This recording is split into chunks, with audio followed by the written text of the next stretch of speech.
The conflict continues to escalate in the Middle East in the conflict between Iran and Israel.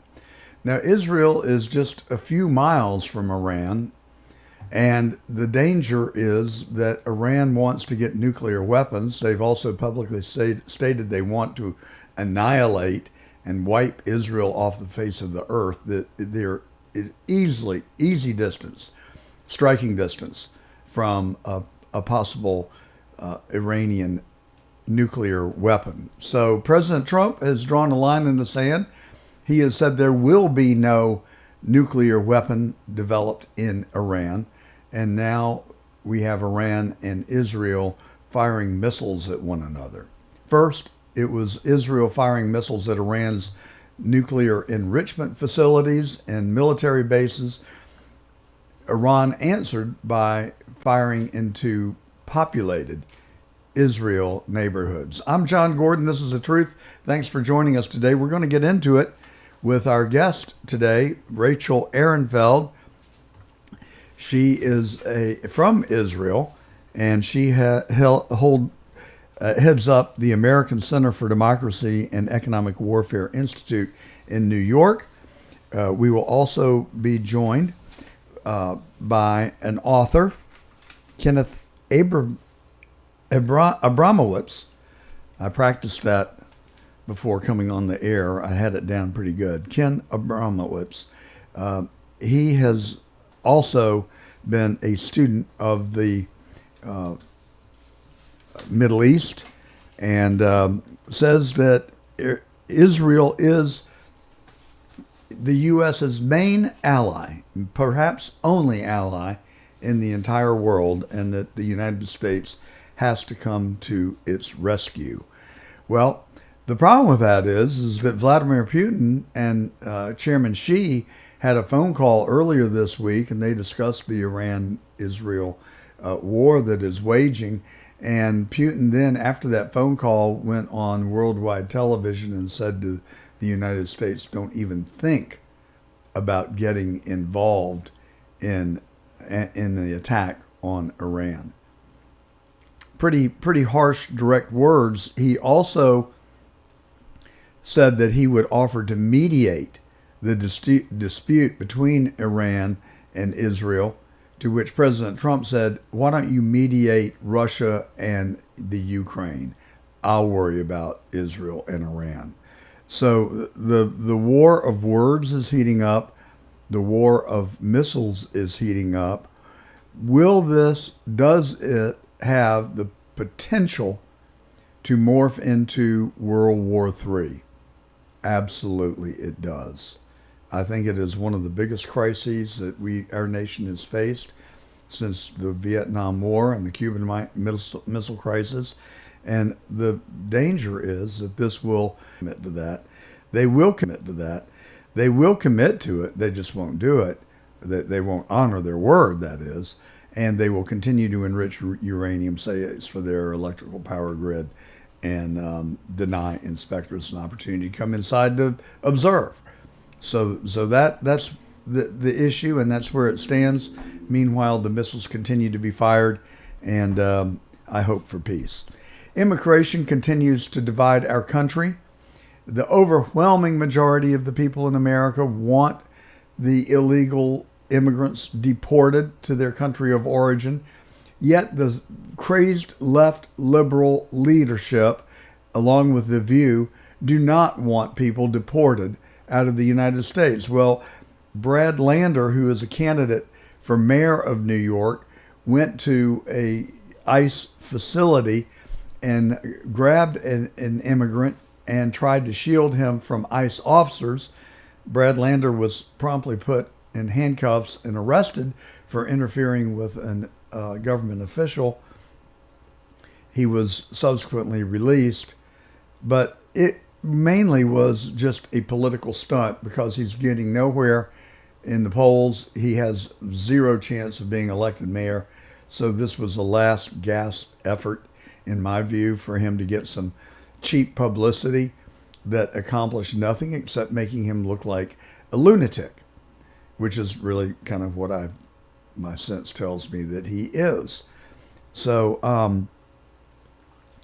I've been floating the Gordon Plan, and it would be a program to try to accomplish President Trump's goals of deporting the illegal immigrants.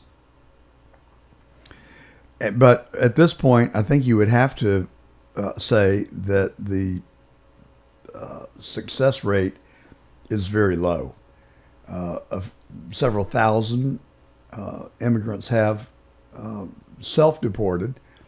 One report that I read said as many as 1 million have self-deported. I don't know whether that's accurate or not, but that's a significant number and certainly a good step in the right direction. My sense is that it's much less than that. I've said that if we're going to fly these people out of here, just divide 20 million by 200. That's what the average jetliner can hold. That would require 100,000 flights between the United States and the countries of origin of these illegal immigrants. It is, I think, virtually impossible to accomplish that. So the Gordon Plan envisions another tack, and it also would dramatically, I think, undermine the Democrats. So just bear with me for a second. What if President Trump was to say, we've had a bunch of lemons thrown at us. We've got all these lemons. Maybe it's time to think about making lemonade. The reality is that in our country today, we have a labor shortage. While we have the dichotomy is we got 4.3% unemployment, and we've got business owners, small businesses and large businesses, saying they cannot find qualified people that want to come to work and who will actually show up and do the work. So it's a real paradox.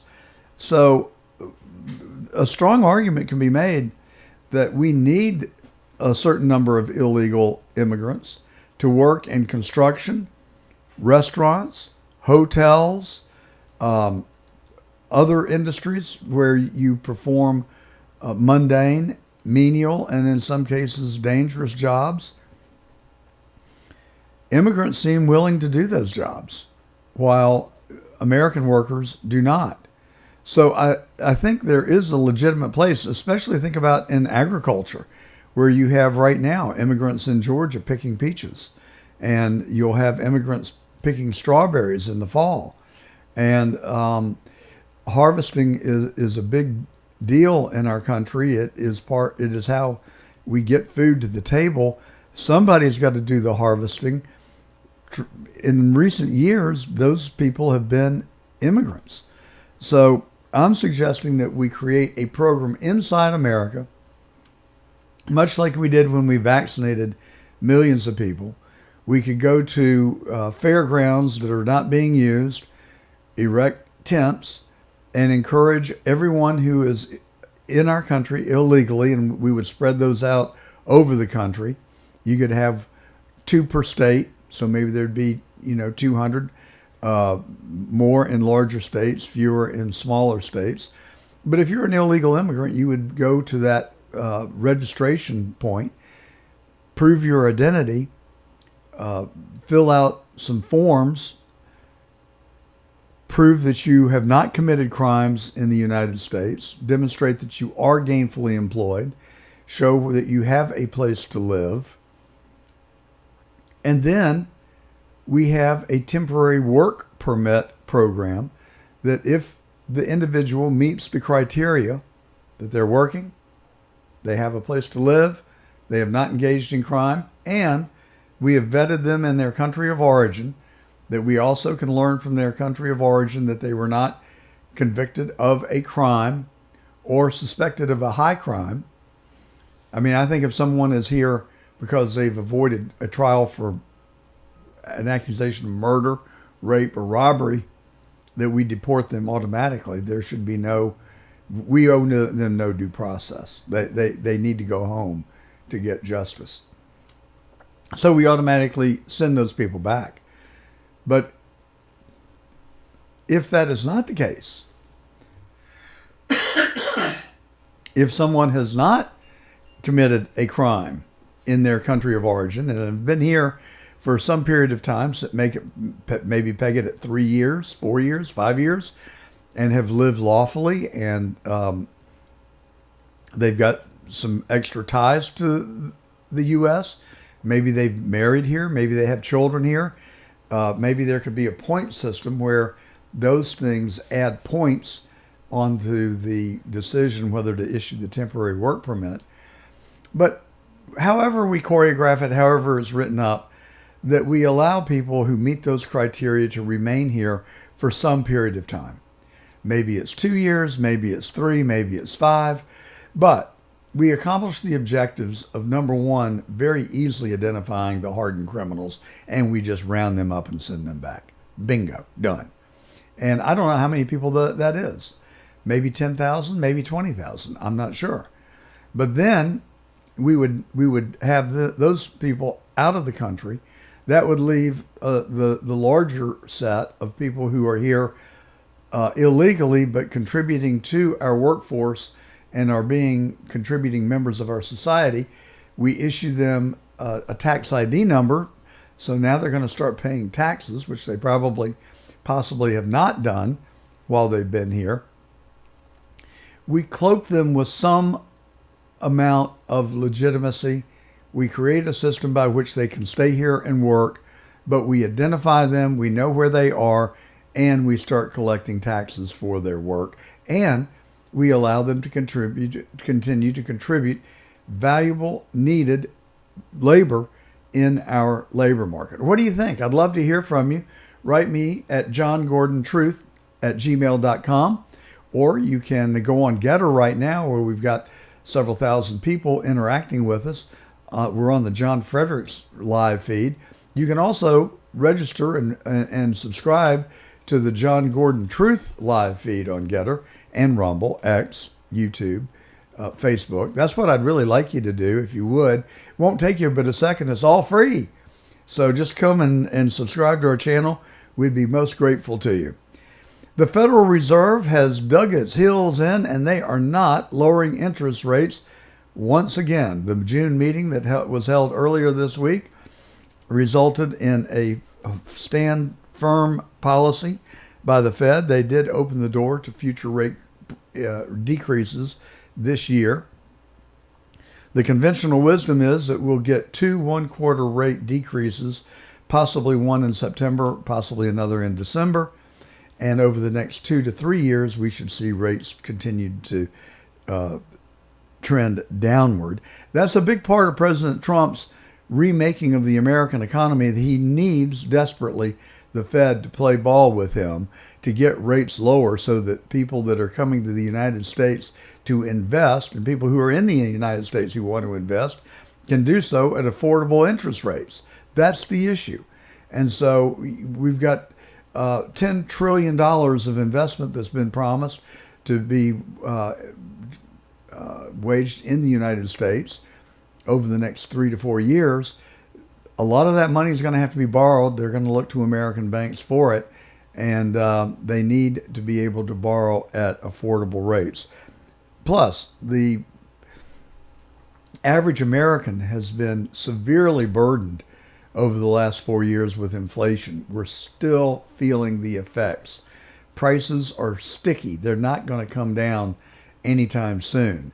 They sure aren't going to come down with interest rates in the 6 and 7% range, which is where they are right now. If you want a mortgage, you're going to pay between 6 and 7% or more, depending on your credit worthiness. And so that is going to cool the U.S. economy, while President Trump is trying to fuel the U.S. economy. The policy objectives are at odds, where although I do think that the Fed does deserve some recognition for having orchestrated and managed our economy over the last year or two, as they have been trying to tame inflation. I don't hear anybody else saying it, but I'm not reluctant to say it. I think Jerome Powell has done a very good job of working hard to cool inflation while not pushing us into a recession. right now there are indicia of weaknesses in our economy, particularly with the unemployment rate clinging to the 4.3% level and the prices remaining high. The housing market is not growing, but it is more or less holding steady. We would like to see it grow. So those are things that could happen. President Trump wants them to happen. He calls Jerome Powell always late Jerome, and that's President Trump's concern, that he'll wait so long that the economy will cool, we will enter into a recession, and it'll be much more difficult to turn the economy around. Meanwhile, the one big beautiful bill is marching its way through Congress. It's being negotiated in the Senate as we speak. There is a big riff over how much of the SALT deduction should be allowed. The House wants 40,000, and they actually started out at 50. They compromised at 40, and now the Senate wants 30. I've watched some congressmen this past week say, no way, that's the red line. So we'll see how it plays out. But getting the one big beautiful bill passed through Congress by July the 4th is a big deal. It codifies the Trump 2017 tax cuts. It will provide additional tax cuts. No tax on tips, no tax on overtime, no tax on Social Security. Yeah, I'll believe it when I see it. But the bill is being worked on as we speak, and it is a bit of a hot potato. Everybody realizes the seriousness of it, and they also are posturing because they want to get reelected, and they know that making difficult spending cuts is not going to play well in Peoria, as the saying goes, and they're trying to salvage what they can for their own districts. The cuts really are not significant.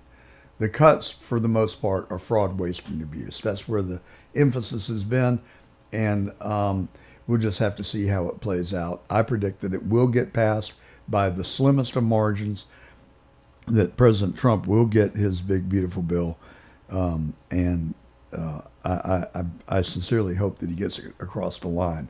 It would be devastating for the 2017 Trump tax cuts to lapse, which they very much could do at the end of this year. That would be devastating to our economy. Well, today's broadcast is brought to you by Perfect Circle Renewable Energy. They're a restaurant services company in Atlanta. They will pick up your waste vegetable oil, service your grease traps, provide deep cleaning for your front of house and back of house. Perfect Circle Renewable Energy, now in its 15th year, has been serving Atlanta restaurateurs. They have excellent customer service, a live telephone line manned by real people, no automated attendants, and if they do miss your call, if the lines are busy, they will call you back. Perfect Circle Renewable Energy, look them up on the World Wide Web, pcrenergy.com. All right, let's get to our next interview. We just remind you that we do come to you every Saturday on the John Fredericks Radio Network in 7 cities on 20 AM and FM radio stations. We're also on CDM Press's 13 digital platforms. They have newspapers in Miami, Atlanta, Colorado, and Northern Virginia, as well as their digital platforms. They speak the truth. They are serious journalists, and we are proud that they take our broadcast and live stream it on their platforms. We also are on YouTube Live, Facebook, X, Getter, and Rumble. So come and watch us there, and you can interact with us on Getter right now. And again, please consider a tiny little favor and just subscribe to our channels, especially on Getter. If you look for John Gordon Truth, just one click of the button, you're subscribed. We'll send you notifications if you want us to of our upcoming broadcast, and we really appreciate our listeners so much.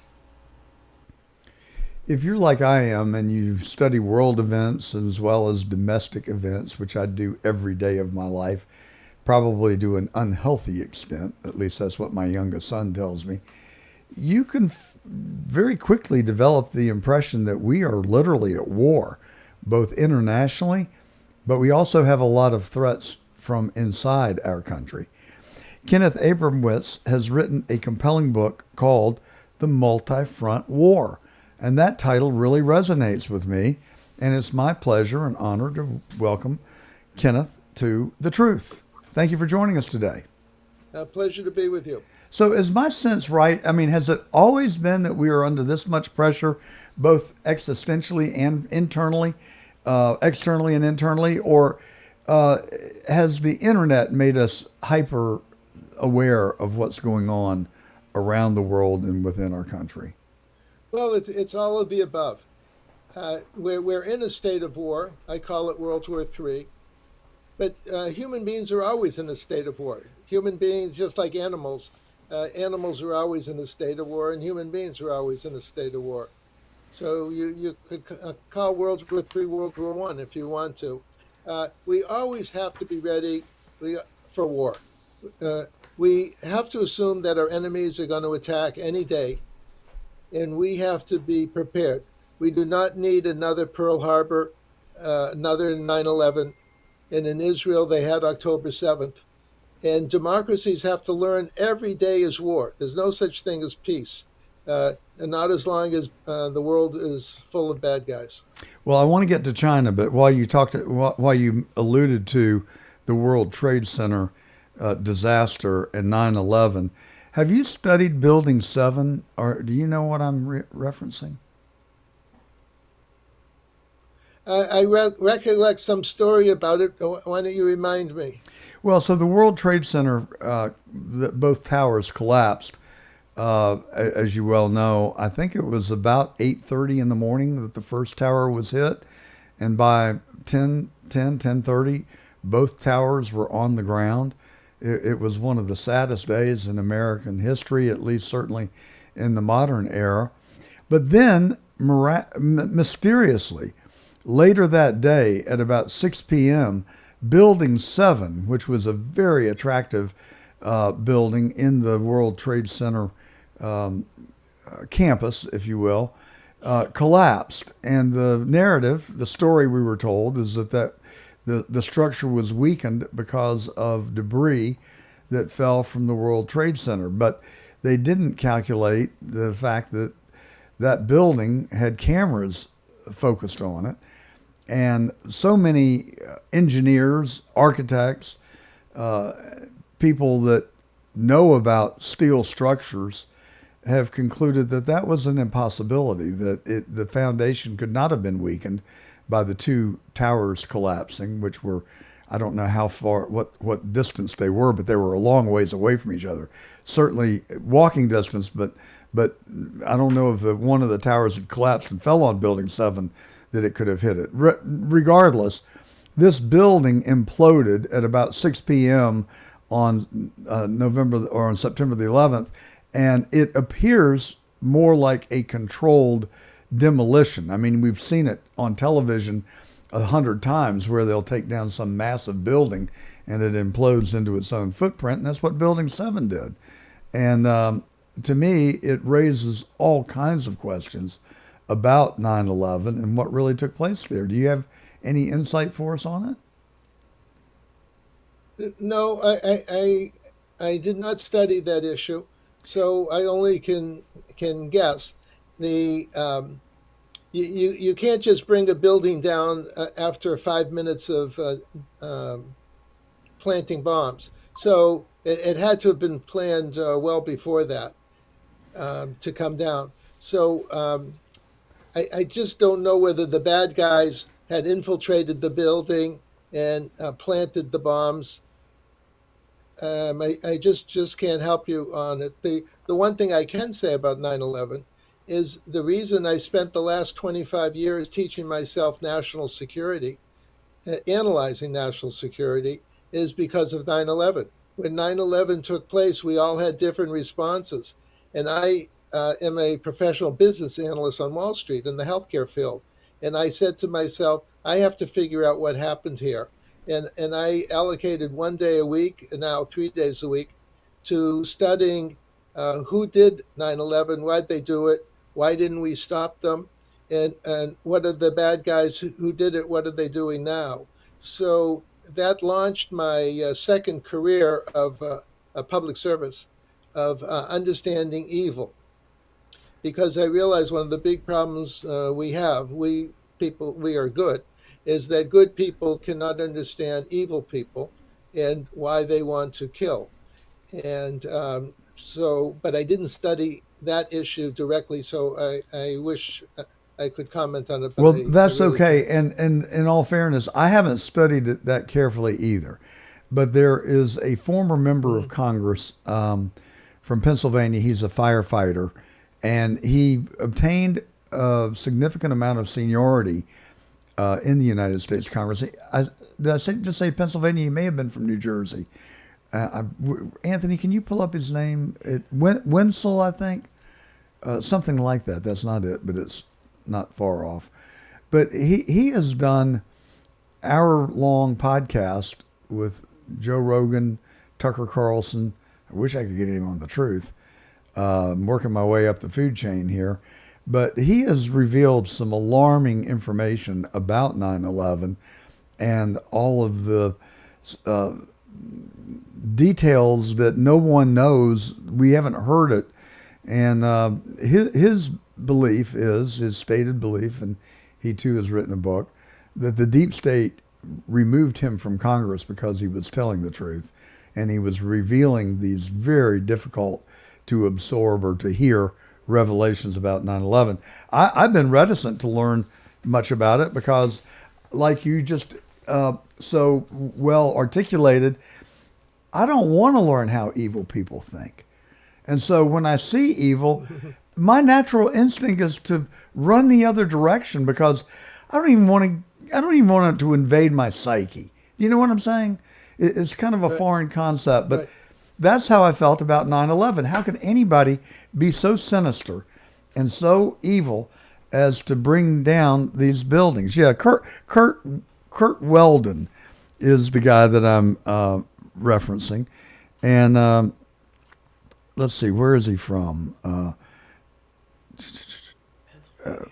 Westchester University, Republican. I can't figure out where he's from, but that's all right. He's somewhere up in that neck of the woods. But if you want to learn, Google his name and check it out. It's really horrifying to listen to the things that he has to say. But let's move on to China. Talk about an external threat and talk about being at war. Do you believe we're at war with China? I have seven definitions of war. And the first one is kinetic. That's what most people regard as war. But there's six other aspects of war that I monitor. Number two, chemical and biological, and arson. In other words, non-traditional forms of war. COVID, for example, the Chinese killed 1 million Americans with COVID and 1 million with fentanyl. And we don't even discuss it or think about it. But that's a second form of war. Number three would be what I call cultural war, where you try to undermine someone else's culture or belief system. And then you have economic warfare, like tariffs or boycotts. Number five, you have legal warfare. Number six, demographic warfare. For example, the open border was demographic warfare by the federal government against the American people, also known as treason. And then number seven would be cyber. So when you look at all seven forms of warfare, yes, we're in war with China, but it's primarily not kinetic. It's primarily the other six forms of warfare. I totally agree with you, and I think that the evidence abounds on all fronts. Do you think COVID was unleashed on the world intentionally? Yes, my guess, this is a guess just from reading on the internet and seeing what different people have to say. My guess is they were working on a biological weapon, and they created COVID with enhanced capabilities of infectiousness. And they were going to use it as a biological weapon against America seeking regime change of Trump administration. And somehow, this is my guess, that it was accidentally released and they had 1 week to make a decision. Do they fully roll out this biological war against America, or do they stop it dead in its tracks by restricting it to the area of Wuhan? And then I think they made the decision that, look, we were going to attack America anyways. We wanted regime change to get rid of Trump anyways. So let's not stop it. Let's just let it out. And they ended up causing regime change in America, by the way. It worked. It absolutely worked. And so I have been very reluctant to even consider that COVID could have been an intentional act from China. I have now changed my mind. I'm not saying that it was intentional, but I'm saying that I am now more open to the possibility that it was, because just in the last week, we now know that there are 3 researchers at the University of Michigan, Yanjing Jian and her boyfriend, Zuyan Liu, both citizens of the People's Republic of China, have been at the University of Michigan, and the boyfriend, Yanjing Jian, was detained by Border Patrol at the Detroit airport as he was entering the United States from China, and he was discovered to possess agribiological weapons. They were fungi that he had in Ziploc bags that he was smuggling into the United States. When they discovered them, they then placed him under arrest, which gave them the power to take his cell phone. And they found text messages between him and his girlfriend, who was at the University of Michigan, who was known to have been conducting tests using this fungus. And they got their text messages where they were intentionally and deliberately discussing how to smuggle these biological weapons into our country. So, excuse me, when you look at all the evidence, the open border allowed 150,000 military-age fit men to cross our southern border over the last 4 years. We have got enough fentanyl that's come across the southern border to kill every living American. We have spy balloons that floated over the heartland of America, lingering over our most sensitive military bases. We have Chinese police stations. Can you imagine? I can't even believe I'm saying these words. Chinese police stations in Manhattan, Houston, Texas, and Los Angeles. And they've stolen our intellectual property. They have taken advantage of us in trade to the tune of hundreds of billions, if not trillions of dollars. Our last guest said they were into us for 1.5 trillion over, I think he said, the last 10 years, Anthony. Is that what I understood him to say? Anthony says it was more.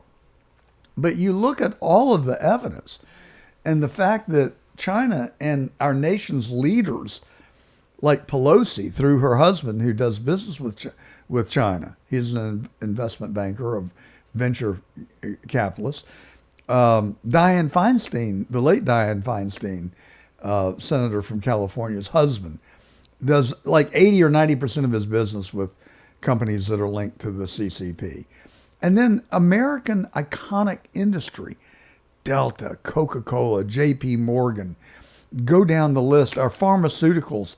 We are so intertwined with China, but we play fair and they don't. At least as far as I know, we play fair. I do wonder about that. And now we see that they're talking about moving on Taiwan, and we're sitting here wringing our hands hopelessly. It seems to me, Kenneth, and I don't mean to be an alarmist, and I know to some people I'm going to come off as some right-wing conspiratorialist, but these things, I'm not making them up. They are actually, factually, demonstratively true. And we're sitting here like Alfred P. Newman. What, me worry?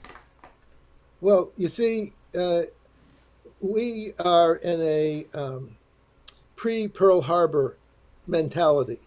We've long forgotten Pearl Harbor. We long forgot the Alamo. We forgot 9/11. Meanwhile, Israel, which was also fat, dumb, and happy on October 6th, was attacked on October 7th. So when sometimes when people ask me, okay, if we're in World War III, when did World War III begin? There's many dates you could pick, but October 7th of 23, you could say that was the beginning of World War III, because America's number one ally, and I would argue America's only ally, was attacked by Hamas, which works for Qatar and Iran, which work for China and Russia. And so October 7th was World War III beginning. But the Israelis know that and the Americans don't. So we're still in a pre-October 7th mentality. And that's why we're not coming to grips with our problems, because we don't want to think about our problems.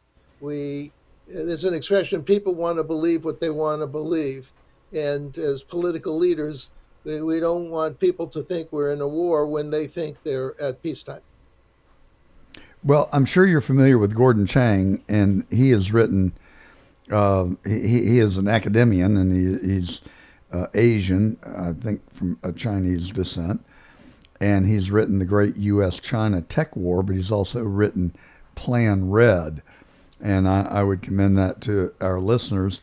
We had General Robert Spalding on the show. He wrote Stealth War. He thinks, just like you said, that we are at war with China, and they've made no secret of their intention to dominate the world by 2049. And during the Biden administration, it appeared to me that the administration was actually enabling China to do the things that it did. They certainly put up no resistance.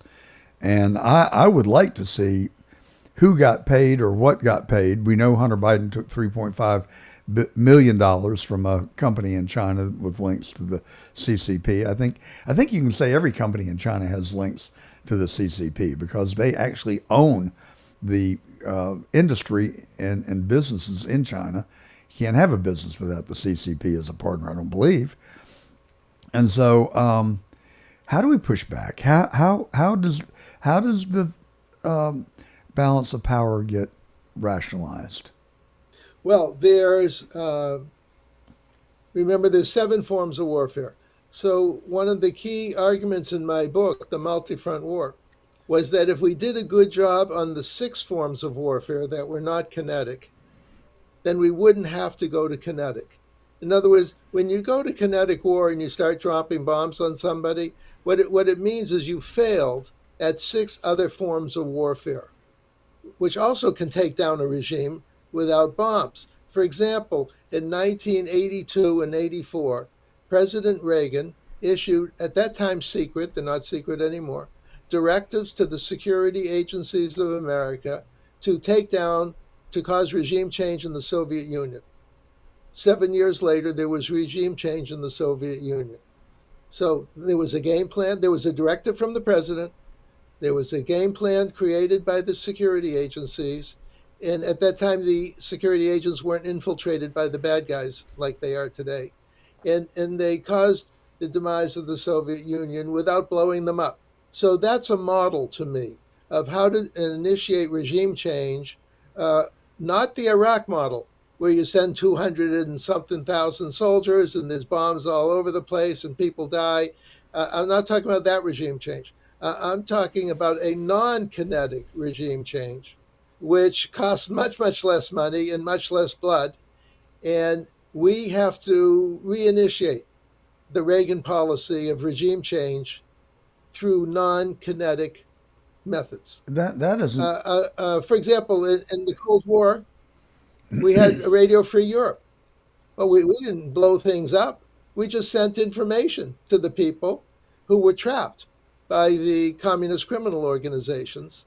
And so that's one of the key themes of my speech is let's get rid of bad countries, but not by blowing them up, by undermining their rotten culture. Well, you're exactly right about Reagan, and we celebrated him. We idolized him because he really defeated the Soviet Union and caused it to be broken up into a whole bunch of pieces. Now Putin, of course, wants to put it back together again. But it almost feels like maybe we role modeled for China how to do it. And it feels to me, at least, and others, like Gordon Chang and Peter Schweitzer and the general that I referenced, Robert Spalding, that's exactly what they're doing to us right now. But it's not for regime change, it's for government change.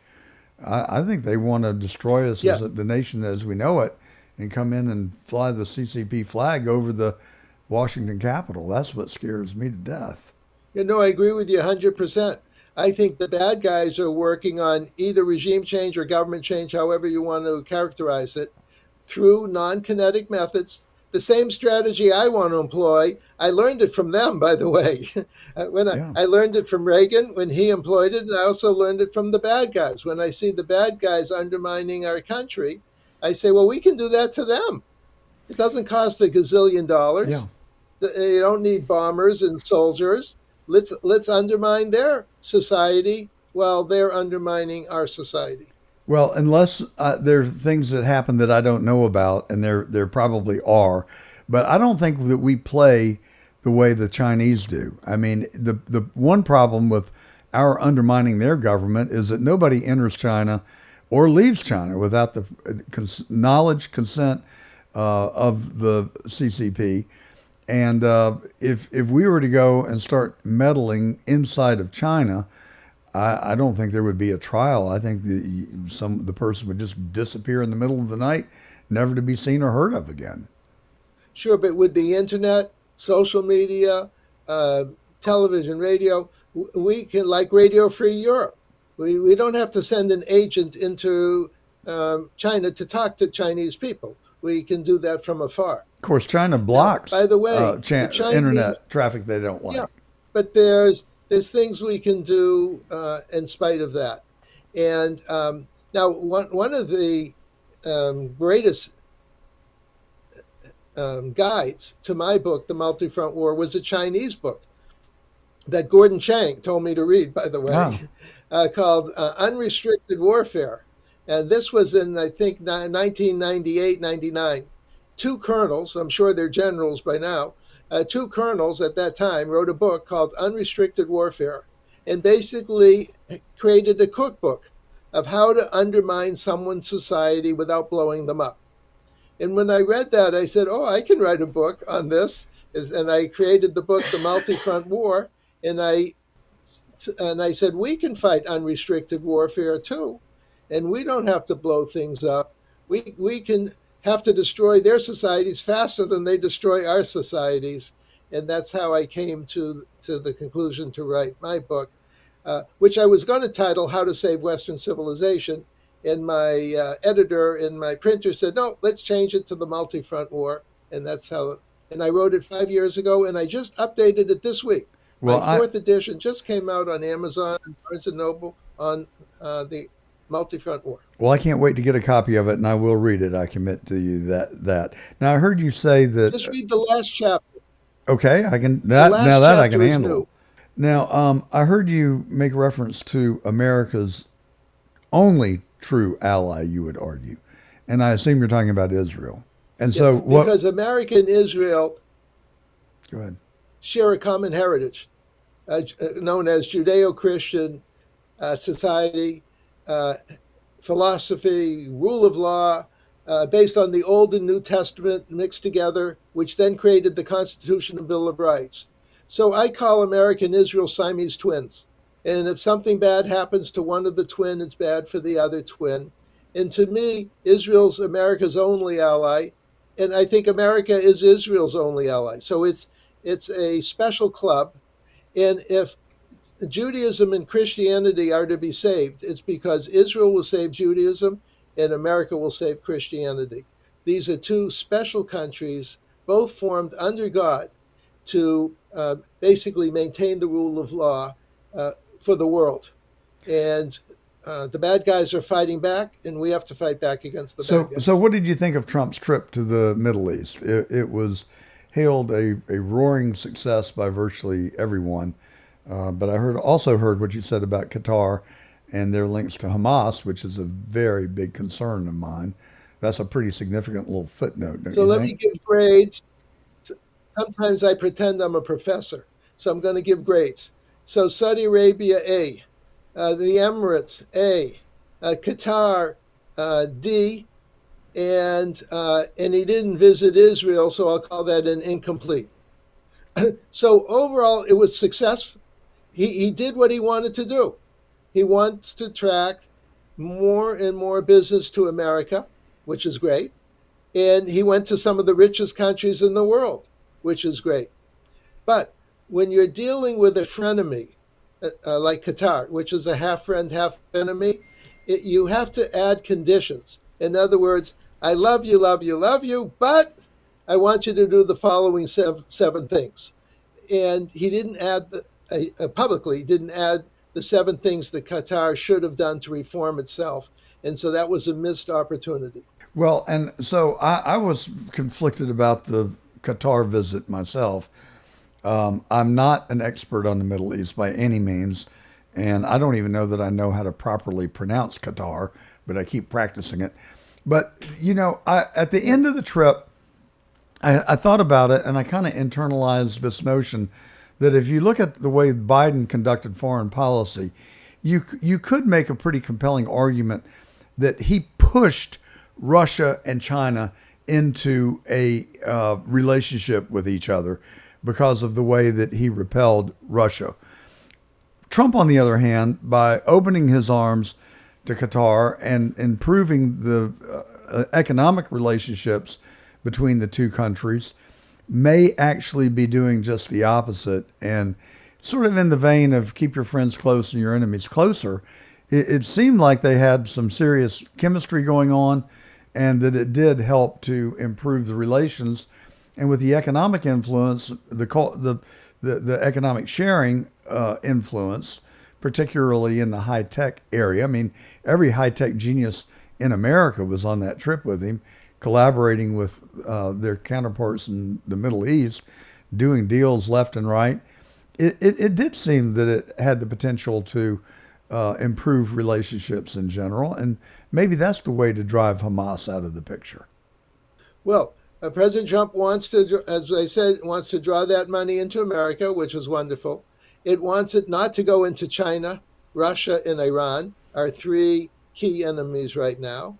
And so I don't blame him for going to Qatar. Just that with Syria, he removed sanctions from Syria, but the State Department and Marco Rubio, Secretary of State, publicly announced this. There's 7 conditions that we want. It could have been 8, but let's just pretend it's 7. And we expect Syria to abide by. Well, what they should have done is say, here are the 7 conditions. When you abide by them, whether it's in 1 day, 1 week, 1 month, then we take away the sanctions. So with Qatar, they should have done something similar. In other words, we love you, we love your money, we love our relationship, but here's another 7 conditions of how we should normalize relations between America and Qatar. And he didn't do that for Qatar. And that's why I gave him a D for, or you can call it an I for incomplete. There was a missed opportunity there. Kenneth Abramowitz, author of the Multifront War. We thank you for your insights and also lending us your brain for the last half hour. You're obviously a very intelligent and well-informed person. I hope you'll come back on The Truth again very soon, and you can be our Mideast expert. I mean, I feel like my own grasp of world affairs is pretty good on most fronts. The Middle East is just a kludge to me. I cannot sort out all the pieces of the puzzle and who are our friends and who are our enemies and who are duplicitous somewhere in the middle. So you've given us some really That's good right. food for thought today, and I thank you for that. And also, you're welcome. Anytime is fine. And also, bear in mind, everyone should look at my website, savethewest.com. Sign up. I write an article every 2 weeks. You'll get it as a public service, and that'll also help try to help educate myself, and then I educate the public through SaveTheWest.com. Well, that is, in fact, the best way to learn. I've experienced that myself. SaveTheWest.com. I've got it. Where do we find the Multifront War? How do we order it? I think you said on Well, there's a Amazon. link on SaveTheWest.com. There's a link to Amazon, and and any store like Amazon has it.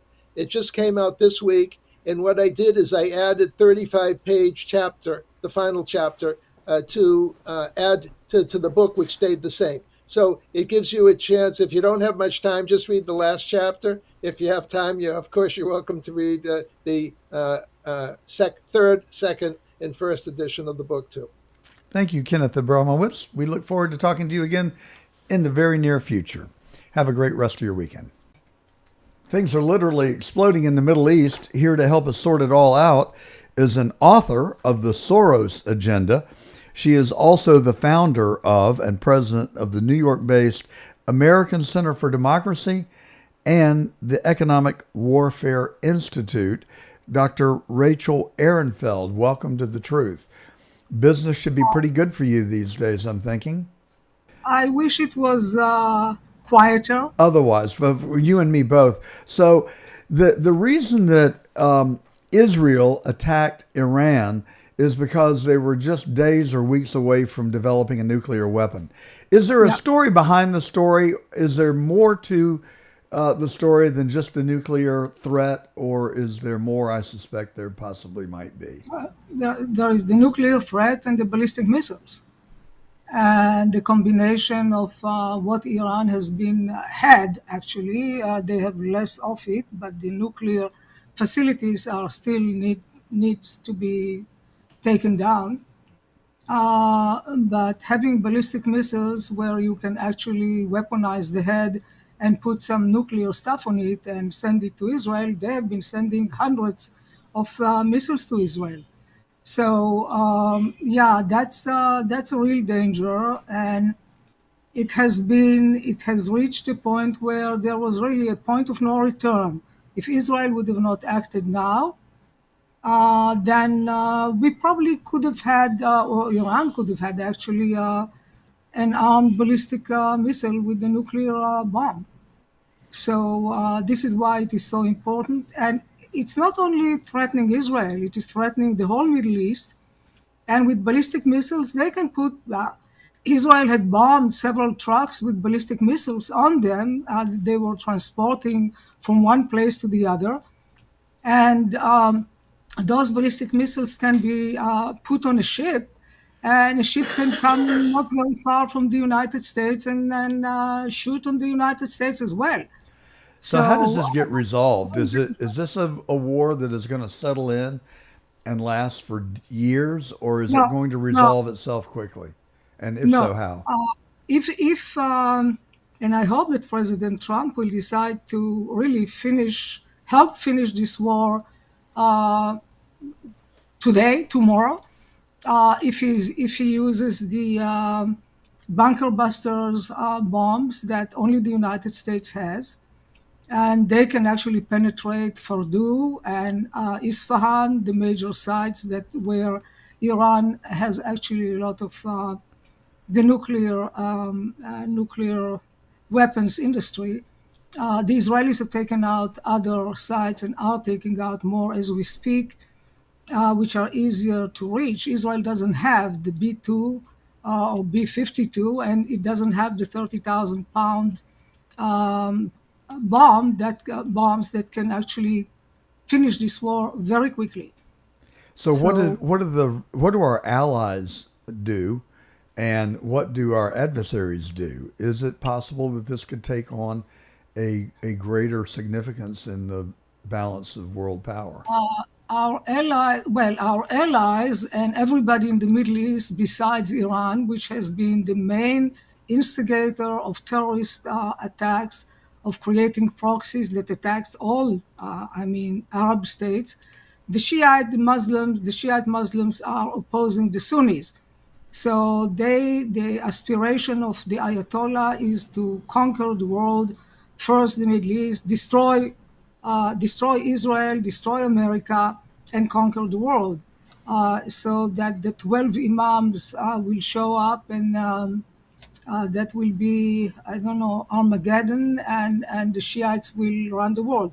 It sounds a little bit maybe childish or ridiculous, but this is what he believes in, and this is what they have been working for the last 45 years. Yeah, and to that point, Iran has been begging for this for 45 years, even longer, since the day that they captured the American embassy in Tehran and And held nobody did 53 anything. Americans Yeah, hostage for over a year and a half. yeah, and nobody did anything. And they have been really, it's a dictatorship, it's autocracy, and a very corrupt autocracy. Iran has the economy is in the tanks. I mean, it's really very bad situation. Now their central bank is not working. Their banks are not working. Um, but that's because of pro-Israeli hackers or whatever. However, everybody believed that Iran is their lies, that they want to negotiate. Um, this is now how President Trump spent 2 months waiting to hear from them, and they didn't do anything. So on the 61st day, Israel attacked because Israel really cannot wait anymore, because if they have nuclear weapons, they will use them on Israel without any hesitation. And then they will come to America. Now, Israel has done a fantastic job thus far, but what can finish this war, and it's not boots on the ground, it's the American actually bombs, and that will really finish it. The rest of the cleaning up will be done by the Israelis. There is no need for any American to be even near. So this couldn't come at a worse time for Israel, it seems to me, because they're fighting a war with, excuse me, the Palestinians right now in Gaza. Well, they fight with Hamas, which is an Iranian proxy. So they have already eliminated Hezbollah, which was the biggest Iranian proxy, which had thousands and thousands, tens of thousands of rockets. Israel destroyed everything. Uh, because of that, also, this Assad had to leave Syria, and there is a new government in Syria, as we saw when President Trump was in Saudi Arabia. He met with the new leader, who used to be with Al Qaeda and ISIS, but since then he saw the light, and he wants to run Syria, he says, as a democracy. But anyway, they don't have an army, so Israel actually had taken that out. Israel had also bombarded the Houthis.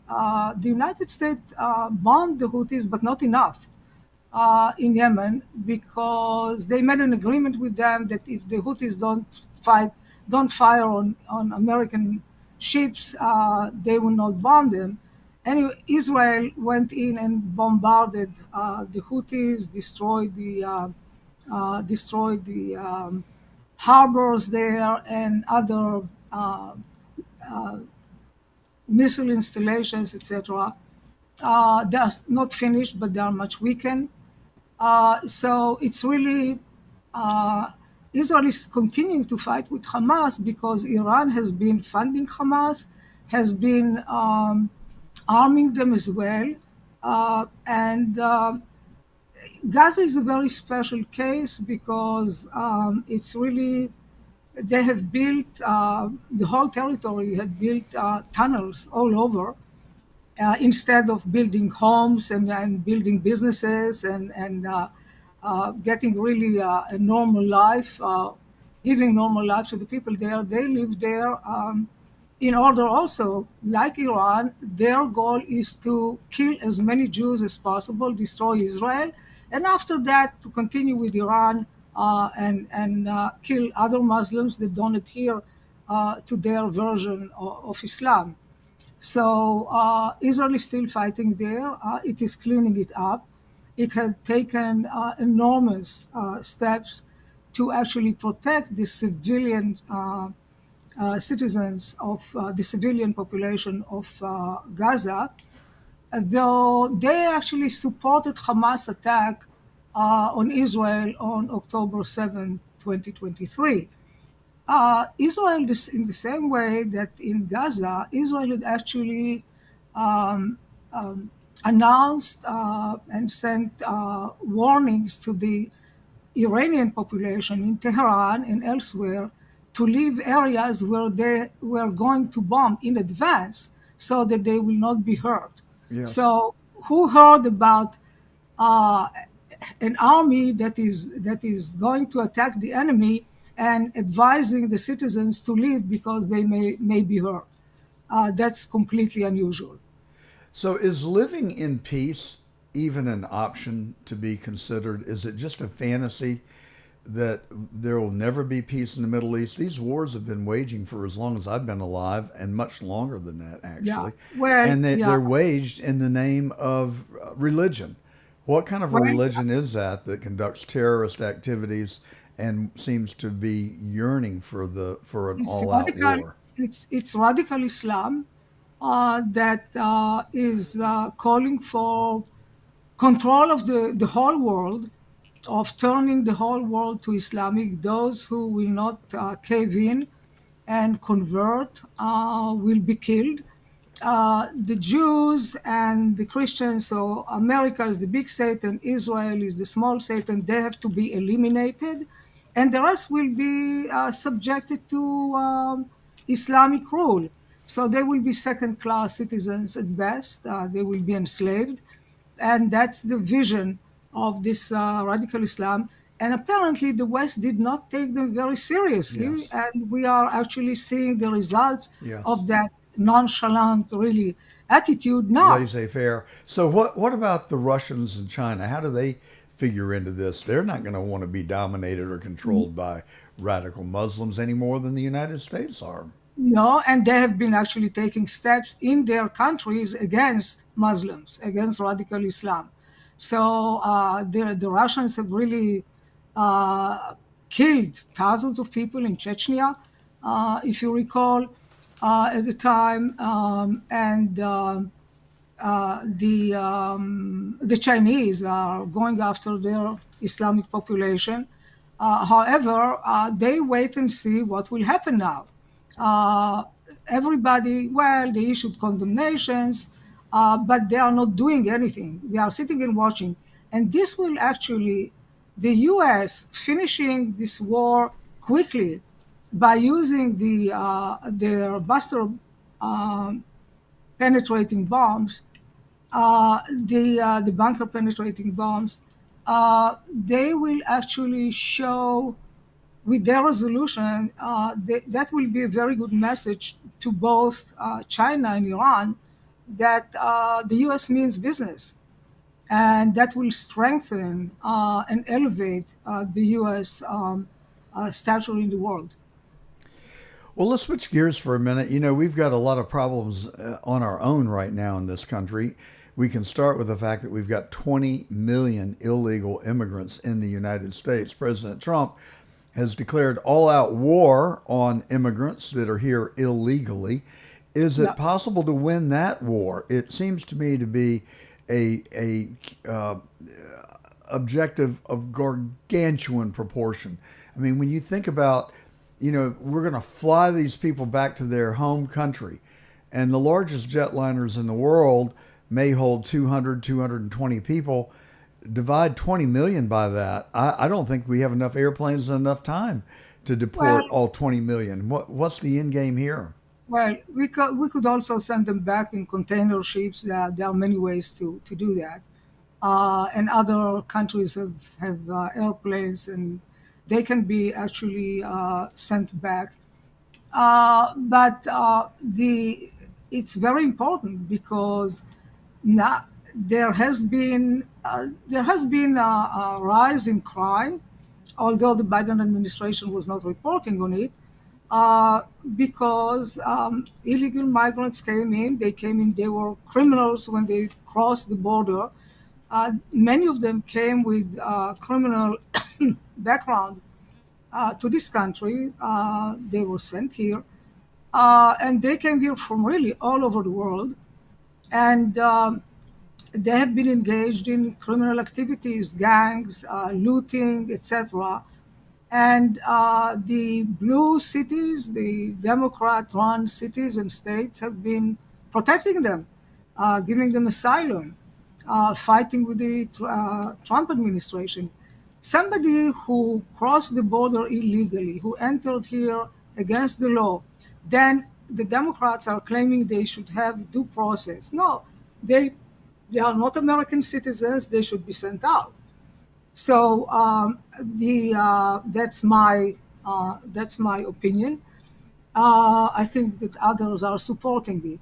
So let me However, ask you: is there an argument to be made about retaining or allowing some illegals to stay in the country so they can work in agriculture, construction, hotels, restaurants? yeah, I mean, if but we there, remove those people all in one day, I think that we're going to see a lot of business casualties follow in the footsteps of that. yeah, What do you think?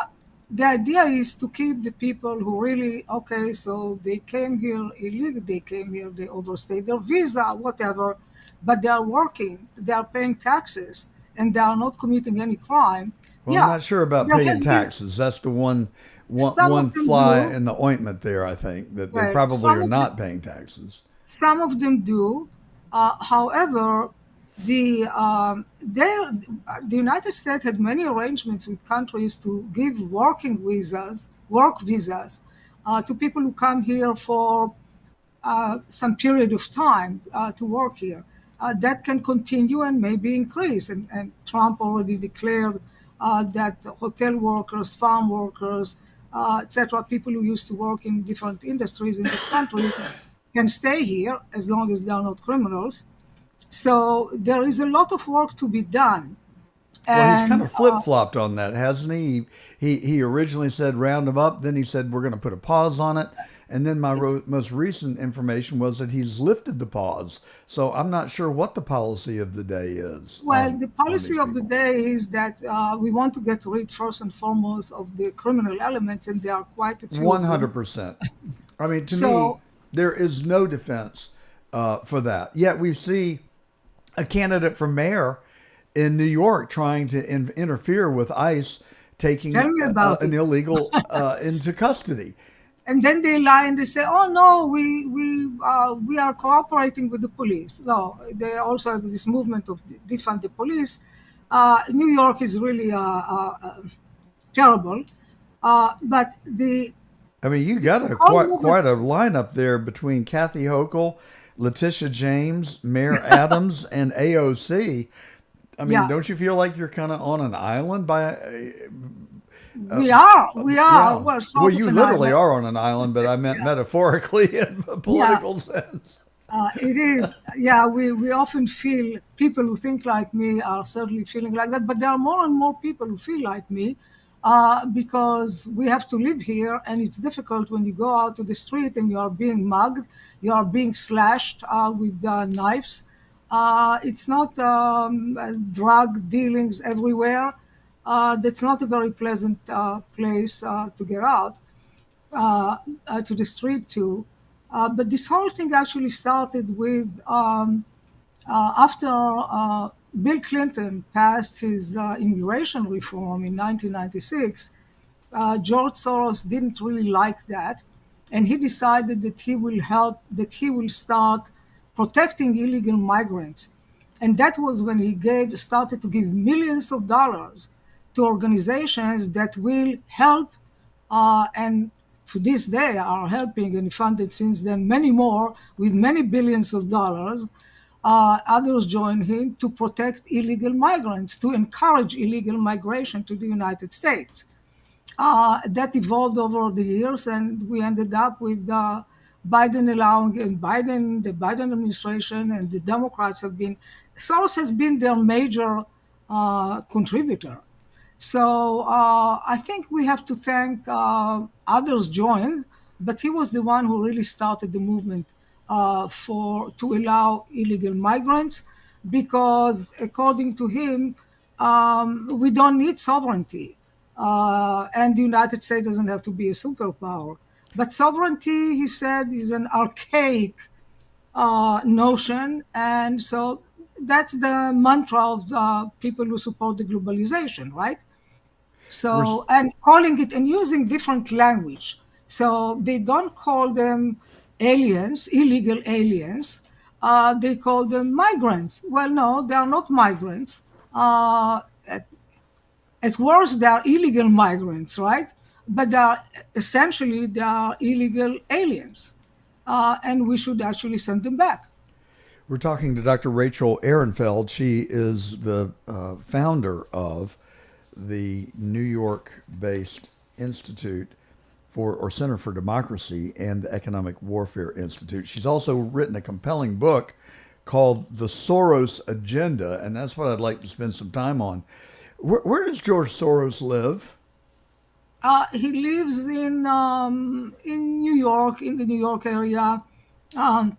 Last he has been seen was on maybe on Alex Soros's wedding this last weekend.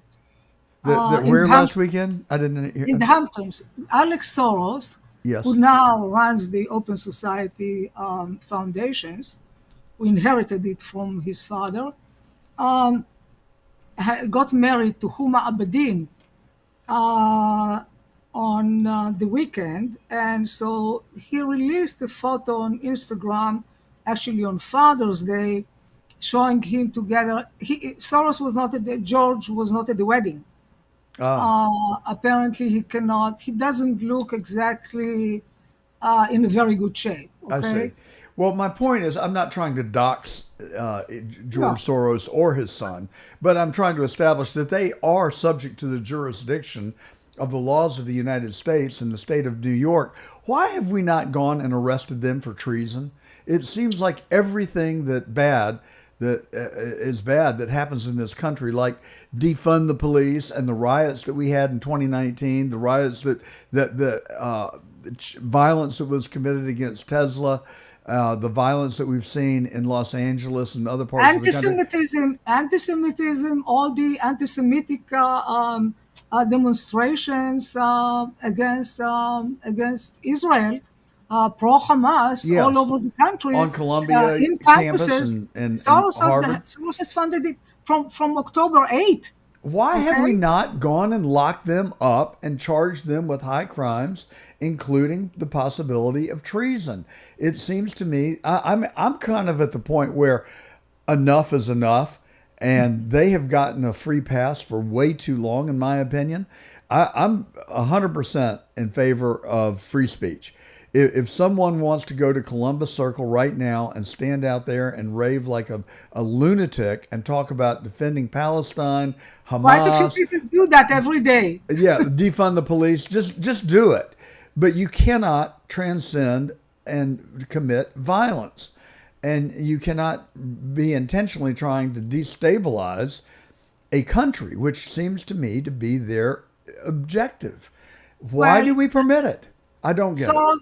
Soros had been really thriving on chaos, and and if you have chaos, then you can destabilize the government. So if you pay to elect, if you fund the election of prosecutors who don't want to actually enforce the law, and also pay for the election of judges in many places where they are elected, and for public officials everywhere where they are elected, and local governments, and also in Congress, then you can get away with many things. You don't even need to change the laws.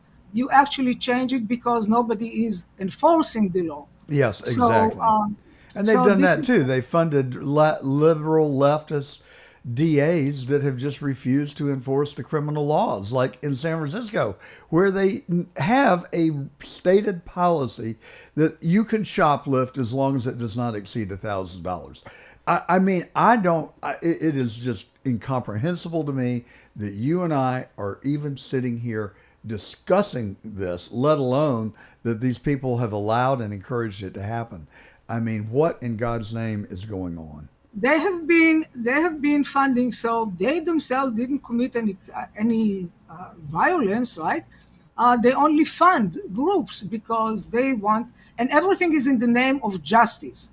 So they have economic justice, racial justice, gender justice, climate justice, Hamas justice. I mean, everything is tagged with justice.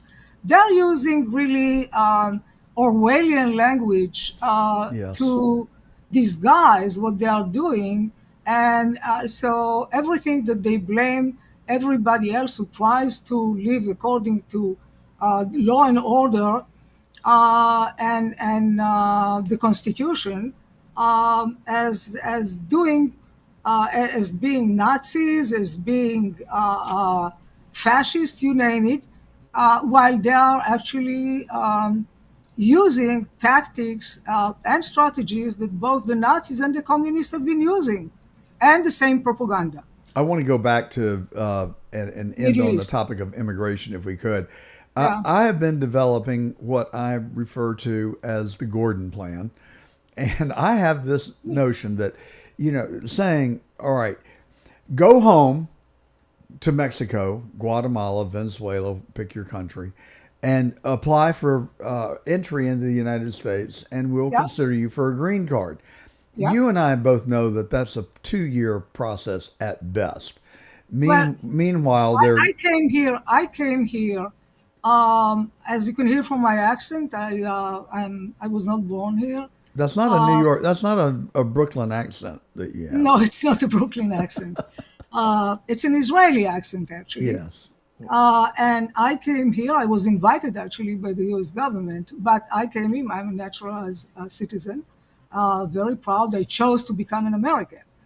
And I chose it because I said, well, this is the place where there is real democracy actually written into the Constitution. And this is why it's important to be here. Well, okay, so the Soroses of this world want to change the Constitution. He actually had written some amendments to the Constitution that he thought should be enacted because, well, the Constitution is really what did the founding fathers know 250 years ago? They didn't know anything. The world has changed. So he has better ideas how to change the constitution. So, and apparently this is why they want actually to have more judges and so that they can and have all kind of very radical left congressmen elected, so that then they can actually change the constitution so that America will not be America, not will be a republic, a constitutional republic anymore. Well, that really doesn't work for me, but I think that there is. I do want to go back to the Gordon Plan here for Yeah, just a please. second. You know how we had fairgrounds that were open and dedicated to administering the vaccine to people by the millions? That What was if we reopened those fairgrounds and instead of administering the vaccine, we allow people that are here illegally to go there with proof of their identity, register with their address, to be vetted for their time in the United States, demonstrate that they have been gainfully employed, that they have not committed any crimes, and allow them a temporary work visa so until we can get it sorted out. But in the meantime, round up the really truly bad guys, the hardened criminals, the people that are raping, robbing, murdering, and get them out of here like by Friday. But provide a process by which law-abiding, good people. And my theory is that if Donald Trump were to do that, Joe Biden may have invited them into the country, but Donald Trump would become their host. And instead of assuming and believing that those people are going to vote for Democrats, let's embrace them under the Gordon Plan, convert them and educate them on why the Republican Party and how the Republicans actually are the party of Lincoln, who freed the slaves and who have granted equal and justice and opportunity to all people from all races, creeds, and colors, and then develop a policy that will last 4 to 8 years and decide how many immigrants do we need and want in this country, pick the brightest of the best, allow them to stay temporarily under whatever the policy is that would evolve, but not devolve into rioting across the nation and what appears to me to be an unrealistic plan of deportation that will not accomplish the objective in the long run. What do you think of the Gordon plan? You got me from the word vetting. Vetting these people is very important. Yeah, with vetting, I'm completely for. I think it's an excellent plan. I endorse it, but with very careful vetting. Absolutely. And look, Yeah. if we can't vet them, I'm sorry, we don't have a place for you. But if we can vet you and we could, we've got a pretty good leverage with these countries, Mexico, Venezuela, Guatemala. But it's not only, but you have Senegal and you have Sudan and you have Eritrea and you have Pakistan. Well, those people are in a class of themselves, including the 150,000 military age fit Chinese men that walked across our southern border. Yeah. I'm sorry, round them up, put them on a boat today back to China. They have an army in this country. Nobody comes here. No one leaves China or travels without the knowledge and consent of the CCP. That's all you need to know. Round them up, send them home today. They're bringing biological warfare into the country with fungi that can attack our food supply. Why? You know how we put up with Iran for all these decades? We're doing the same thing right now in real time with China. And China is a much bigger threat than Iran ever hoped to be. Well, they are a huge threat, but Obama giving them, with Biden giving them more than $100 billion in oil revenues, and Obama giving them many, many billions of dollars as part of the Iran nuclear weapon deal that he supposedly made with them. He actually enabled them to develop the nuclear weapon. So now that we know we have better identified our enemies, I think that those who came from enemy countries should be sent back. I agree with you. Dr. Rachel Ehrenfeld, it has been a pleasure. She is the founder and president of the American Center for Democracy and the Economic Warfare Institute. She's also written a compelling book called The Soros Agenda. Thank you for coming on today, Dr. Ehrenfeld, and I hope you will come back and have a great rest of your weekend.